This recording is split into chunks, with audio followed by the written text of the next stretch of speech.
ফাহাদ ভাই তো তোমাদের বাসায় ঘর জামাই থাকে তাই না? এক্সকিউজ মি, কি বললা তুমি?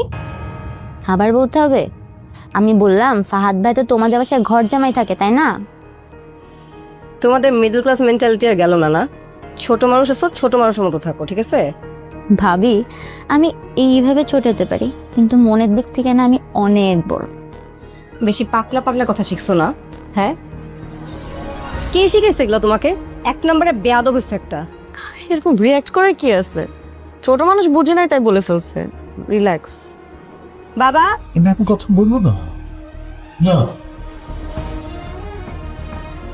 তোমাদেরকেও একটু বলি, ও আমাদের রক্তের,